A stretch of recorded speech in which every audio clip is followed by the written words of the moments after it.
awa soki bokanisaki ke bino boko rouler batu na poison ya ba Rwandais ya lokuta, je suis là, je vais m'ériger ici en barrière. On a bien un parlement, oui. Quota un parlement. Tangelanga 5 députés nationaux. Au vrai sens du mot. Pas les coopérants qui entrent dans des bureaux de gens, on dit pourquoi. À comme l'ami de tout le monde, pour la cause position. Il y a un lien à solo yanité. À kotambola. Vous ne me verrez pas, moi, Tambo, Ngaï. Les villageois de la République, je reste chez moi. Et quand on est à l'Assemblée de mission constitutionnelle, qu'on légiférait, c'est-à-dire qu'on proposait la loi, après qu'on contrôlait le gouvernement, pas qu'on contrôlait la COP. À chaque rentrée scolaire, il faut le gouvernement,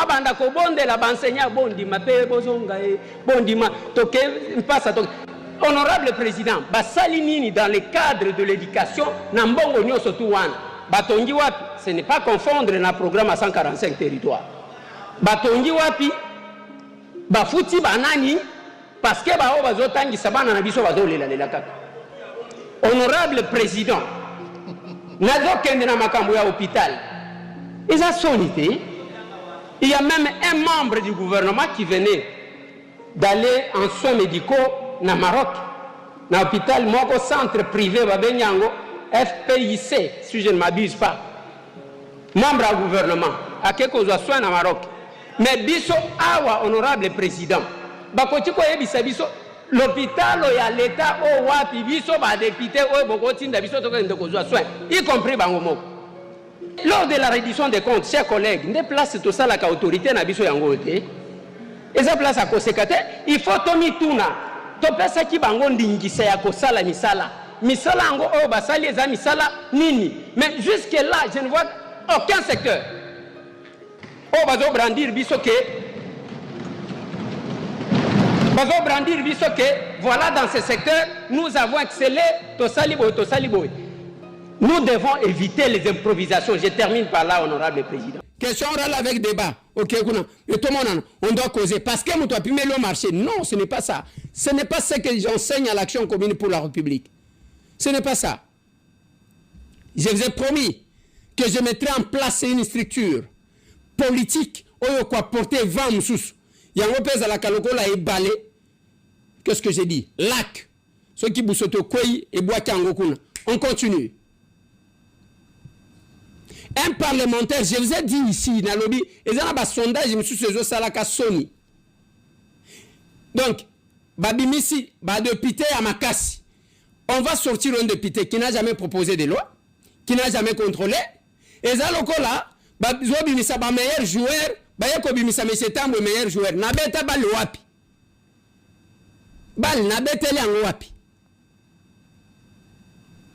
Oko bimisanga na domaine ya ngai place nazo travailler.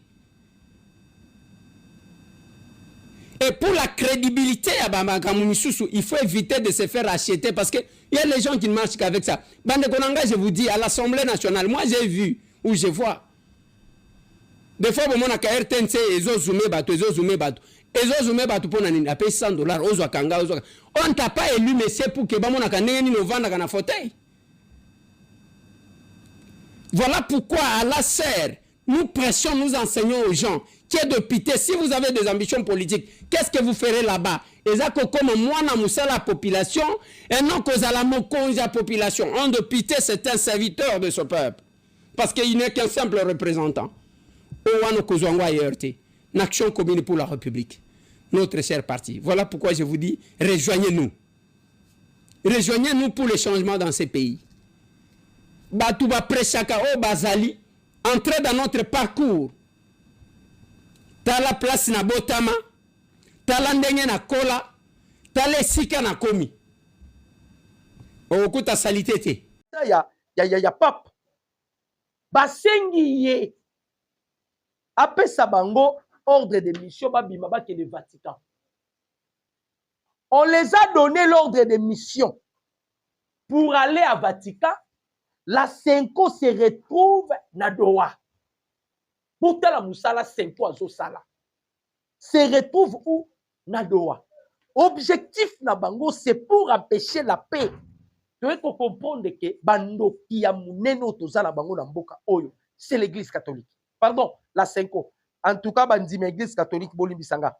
Bandoki ya muneno tozala bango awa na mboka oyo, eza Chole, eza Ambongo, eza Urgence Muteba, ainsi que Eric Nani, Eric ya SCC.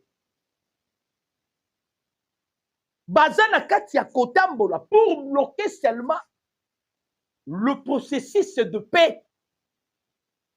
N'a posé nos questions, bandeko ba congolais. Qu'est-ce que Martin Emmanuel Macron, qu'est-ce qu'il était allé faire na Doha? Akendaki na Doha na qualité nini? Parce que tango bakutanaki déjà na Donald Trump. Bakutani na Donald Trump na niveau ya nini? Bakutani na niveau Vatican. Vous avez vu comment Donald Trump avait humilié Emmanuel Macron. Donald Trump s'intéressait beaucoup plus na Zelensky pour na kosolo la makambu ya Ukraine et la Russie. Mais batuwana bana kata kosangana objectif na bango oyo bazo bunda baza au four et au moulin, c'est pour empêcher, c'est pour empêcher les accords entre les États-Unis et la République démocratique du Congo. Donc, basango balingi kimiate. En quelque sorte, tokoiko betali solo que basango, ils ne veulent pas la paix dans notre pays. Balingi kimia na mboko te. Pona bango, pona basango. Na masolo bazo sala. Oh, bakelelo. Emmanuel Chadar, c'est lui qui représente Joseph Kabila. Parce que, bazaki na kati bitumba, Kabila lingi azwa monopole ya opposition. Yenda comme numéro 1 à opposition. Kabila. Ils veulent à tout prix azwa monopole ya opposition. Yenda comme numéro 1 à opposition. Ça, c'est Joseph Kabila. Alors, préalable oh, ya pesi. Ils ont conforté na bandenge bapayo parce que muto nyonso azokota na pacte social. Na lobi na bino pacte social onde ezo représenter les M23. Yango bomona ki basango bakenda ki même voir komona nanga. Nango azoboma ba congolais mais basango ba na besoin ba gracier nanga. Ba innocenté nanga. Nanga aya ko prendre part na pacte social na bango parce que balobi ba congolais ba kovanda sur même table ba dialoguer. Nous allons dialoguer na base nini na soubassement nini. Nemo moni na Kabila. Kabila qui s'adresse au président de la République a komeni mukonza mboka. Kabila. Zelana tangela bino document Kabila. Aimez la vidéo, commentez, partagez les liens. Aimez la vidéo, commentez, partagez les liens. Et ça passe, na basango. Les lettres de Joseph Kabila. Son Excellence Monsieur Félix Antoine Tshisekedi Tshilombo, président de la République démocratique du Congo, Palais de la Nation, Bar Kinshasa Gombe. Appel à la cohésion nationale. Excellence Monsieur le Président. À ma qualité d'ancien chef de l'État et citoyen profondément attaché à l'avenir de notre chère République démocratique du Congo, je me permets de vous adresser cette lettre à toute fraternité républicaine et dont l'intérêt suprême de la nation. Notre pays traverse une période délicate, marquée par des tensions politiques, de défis sécuritaires persistants, ainsi que des fractures sociales et identitaires qui menacent dangereusement notre unité. Face à cette situation, je suis convaincu qu'il est impératif de placer la cohésion nationale au cœur de l'action publique. C'est pourquoi je vous exhorte, en tant que garant de la nation et symbole de son unité, a initié un vaste dialogue national, inclusif, impliquant toutes les forces vives du pays, politiques et religieuses, coutumières, civiles et militaires, afin de réconcilier les cœurs et renfermer les tissus sociaux congolais. La République a besoin de paix, de justice, de solidarité et de pardon mutuel. Pour avancer, elle a besoin de voir ses fils et ses filles, malgré leurs divergences, travailler ensemble pour un avenir commun. Excellence, Monsieur le Président, je me tiens à toute responsabilité disponible pour contribuer à cette œuvre de rassemblement qui dépasse nos clivages et nos histoires personnelles. Le Congo que nous aimons tous en sortira grandi. Veuillez agréer, Excellence, Monsieur le Président, l'expression de mes très hautes considérations. Joseph Kabila, ancien président de la République. Bandeko Congolais. Ah, déjà, biso nyonso toyebi déjà, tango basango bazotambola, basango, la senko, bazotambola bamupe, kokende koluka na bango. Les opposants bandeko koyebisa bango nini. Tala, soto ke dialogue, binobo réclamer kaka, Tshisekedi akeni, a démissionné. Ce qui toke dialogue, Tshisekedi a démissionné. Lelo yo Kabila qui dit que notre pays qui traverse des moments délicats. Mais Nanya na Mandouki na est de la République. Kabila a se rendre compte qu'il a commis l'erreur. Il devait plutôt que ça la opposition républicaine.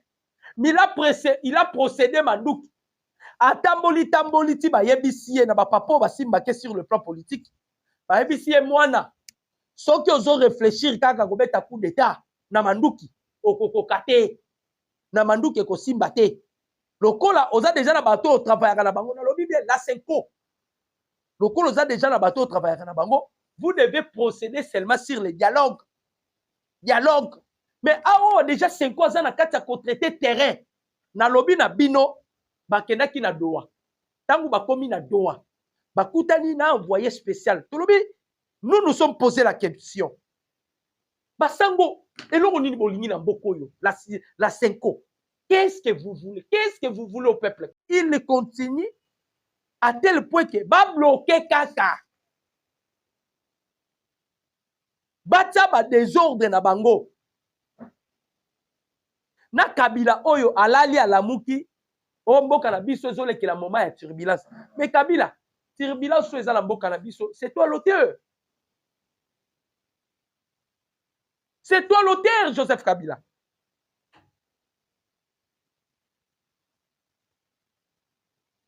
Tout solo na makambo bandeko ba congolais. Parce que Sénat les a saisi. Lokola ba saisir Sénat. Et bazo bunda ba sala balongola humilité na yi. Maintenant, poursuite judiciaire et quoi la sima. Atali gauche, atali droite. Surtout que Mundele, bango moko va comprendre que non, Mundele azana nuna président Tshisekedi. Mundele tozolo ba les Américains, on ne parle pas des Français. Parce que pour les Français, les Congolais va prendre sur même table va dialoguer. Ceux qui va dialoguer, la Senko, azozo cagnotte na bango il y a 12 millions de dollars. L'église qui est au milieu du village, les lots Senko a commis prêt. Parce que ça, c'est vendre le. Oh, ils ont côté Kamboka. Na place, bon, panza président Félix, oh non, Aïpa, a Tekimboka à travers ma minéré. Bino, aux autres Kamboka. La Senko, aux autres Kamboka. Ngai question na ngai. Loi nino batia na Congo, oyo. Et vous permettre ba Senko, ba sala, ba bêtise, ba osala, et puis ba kanga bangote. Mobutu a fait ça avec Malula. Akima, non. Pourquoi on doit continuer à voir la Senko? Oh, bazoboua kaba peau de banane. Ils empêchent le président de la République de travailler. Ils empêchent la paix dans notre pays. Pour Nabango, le peuple congolais n'a pas droit de paix. Yango tango monaka nanga kotaka koma. Nanga avait revendiqué seulement s'il y aura dialogue. bato esengeli basimba médiation ya dialogue, c'est l'église catholique. Baza déjà bato bakopéraka. Boyebi makambo shola loba. Shola loba ka tozoluka. Un jeune courageux asimba manduki. Aya kolongola Tshisekedi na pouvoir. Shola lobango libanda ta lobango awa. Président Félix qui pasteur et l'équipe trop. Shola ana kolobe loko wana na époque ya Kabila. Ava sili sangwa ozala ndolo. Ou bien à l'époque ya Mobutu.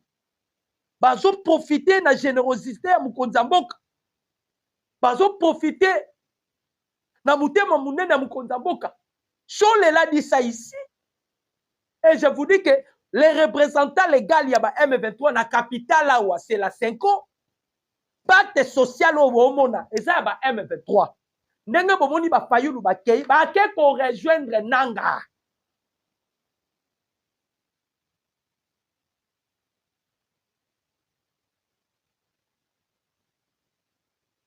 Ba ke rejoindre Nanga.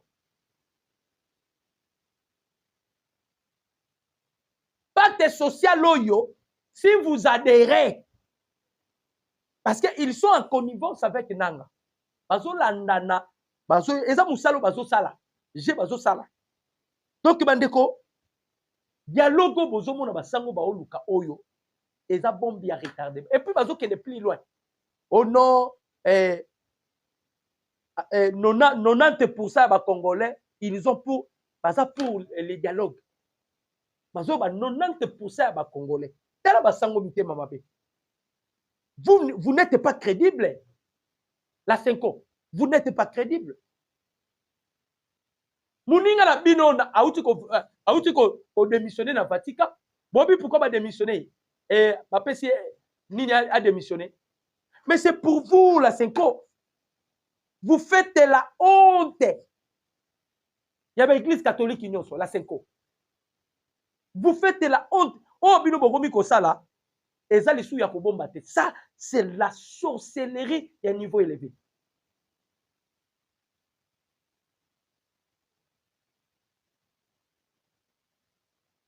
Oh, bozo sala, et ça, les choses ça devient la sorcellerie.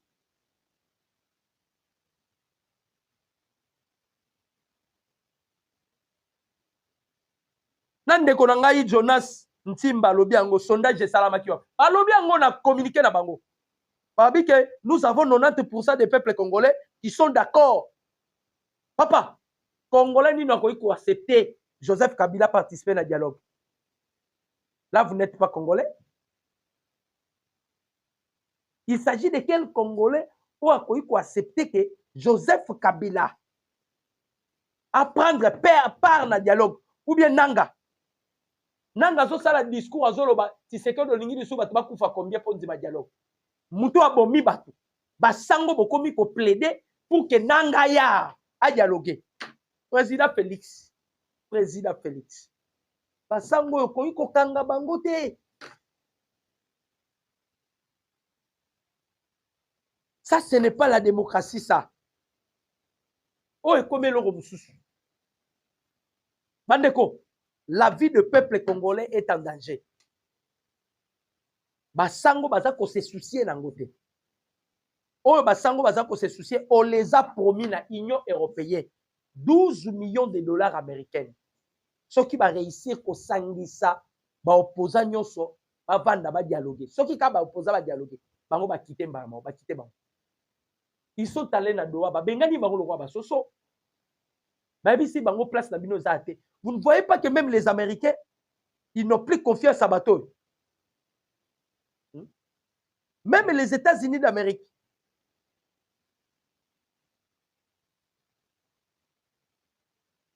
États-Unis d'Amérique, bah attaque tu na confiance na bangote.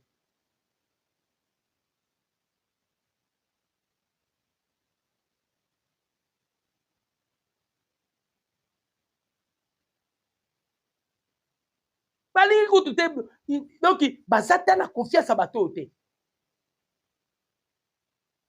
Parce que Donald Trump a yebi déjà. A yebi ba magui bateau bazo sala avec l'Union européenne. Parce que bango baza branche ya Union européenne. Bazo collaborer na ba rebelle, bazo collaborer aussi na Union européenne parce que Union européenne des forces ya ba M23. Union européenne des forces ya ba M23. Et puis l'autre chose déplacé bango, le fait que le président Félix a délocalisé la guerre. On a eu à délocaliser la guerre. Donc même guerre et sika oyo eza akobomate mais eza akoloba. Ils se sont retrouvés incapables de parler, de s'exprimer. Comme ils sont incapables de s'exprimer, incapables de parler, bah comme ils sont landela ba branche na bango, o ba pesa ka bambongo, po ba saela bango musala. Na beti kaka ko boycotté, tetango ba ko sangana, bango ba koloba non, nous ne sommes pas sûrs, boye peuple congolais lingi na yete. Ça c'est la 5. Ah, Zambe bato ba kola la tepe ba lamuki mbamo ba benga mi bibembe. Parce que ba komi ko sabi sont mal à l'aise, vous ne pouvez pas imaginer. La 5.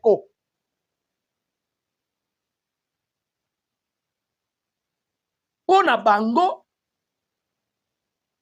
Donc, dialogue bango bazo luka. Il faut que dialogue salama. Mais esa mala banani. Dialogue salema. Bato nyonso yo, bandoki yo, va prendre part.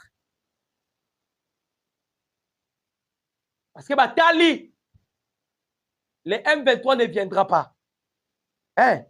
Voilà basango ba okebisa bango. Bato na bakoyate. Bakoyate, ne bakoyate. Pour procéder qu'à dialogue. Dialogue. Comme ça, le dialogue va permettre de se bien d'attendre. La 5. Batak espoir et pas nanga, ba ko comprendre que nanga okokate. Bandeko. La disposition est dans l'Est. Problème est au tikali nango. On ne doit plus qu'au kangamaboko. Le président Félix, vous devez maintenant procéder dans le système à sorte qu'on doit libérer toutes les entités où elles sont assujetties par l'ennemi. Bagoma, Babukavu, il faut que toutes ces entités-là soient libérées. Mais la 5, il faut qu'on soit à mesure pour la 5. Parce que Makambu 5 a Zosala.